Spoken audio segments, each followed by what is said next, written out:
The Grishaverse. Let us talk about it. I love the Grishaverse.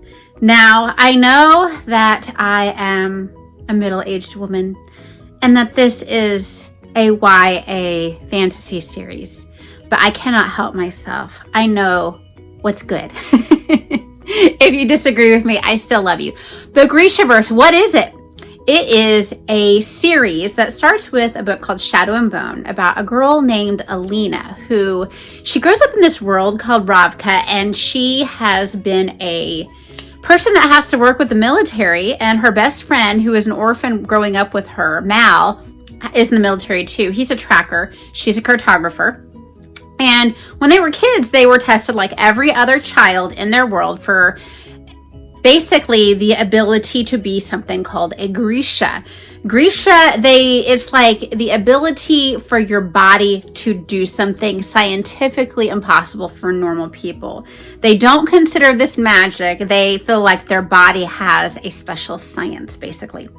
And so they've tested them when they were children, and Alina somehow failed hers, and you'll find out more about that. And she actually has a very necessary power for their world and what is going on. We also meet this guy named the Darklings. So when we find out that Alina has this special, what you'll find out when you read the book, I don't want to spoil, she is taken to live with the rest of the Grisha, and the Darkling is this guy that can create a special kind of like darkness force stuff around. He's like the most powerful dude. He's over the Grisha, and apparently his ancestor created this like dark void thing that's very dangerous and has these really dangerous creatures that can basically destroy you living in it. And so he says he's trying to make up for that by leading the Grisha army. So you have the regular army, which is basically the poor peasants who have not tested for these abilities, and then you have the Grisha army, and they're treated like royalty. So Alina is taken off the situation. Mal is very concerned. He doesn't know if she's going to be okay. And we find out her life there, his life, trying to rediscover her again. They're just very best of friends. Or are they more? Anyway, and so then you find out how Alina does with the Grisha, the relationship she has there, and all comes together. It is a trilogy. First book, fabulous. Second book, typical second book that can be slightly frustrating because it's just trying to get you to the next step to wrap things up in the third book. But we do meet to get the best piratey character ever in the second book.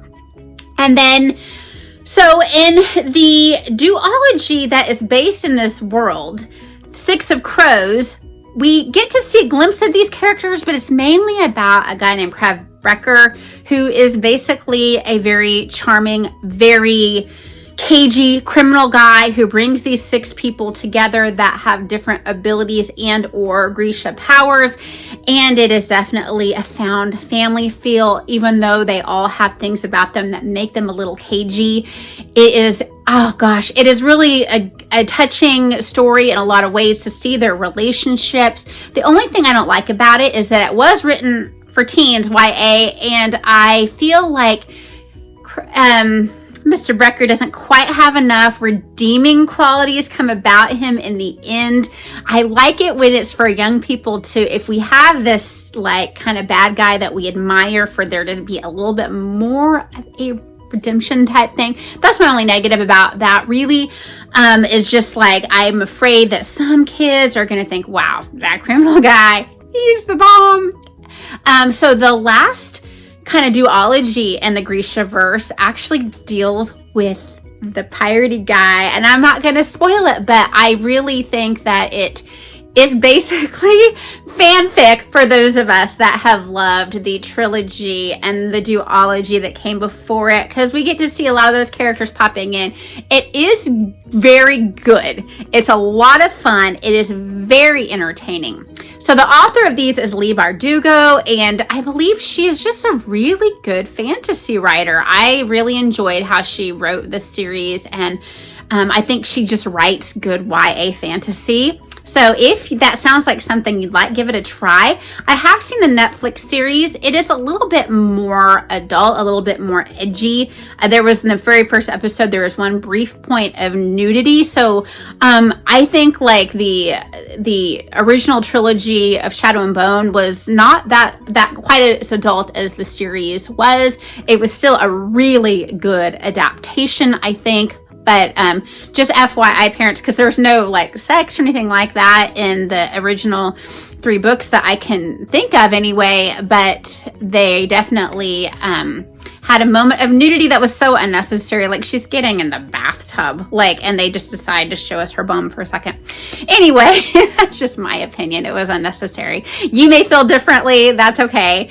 Anyway, thank you so much for stopping by today and watching this video. If you like this content, feel free to like and subscribe. And I hope that you have a wonderful day and you get to read a lot. Bye-bye.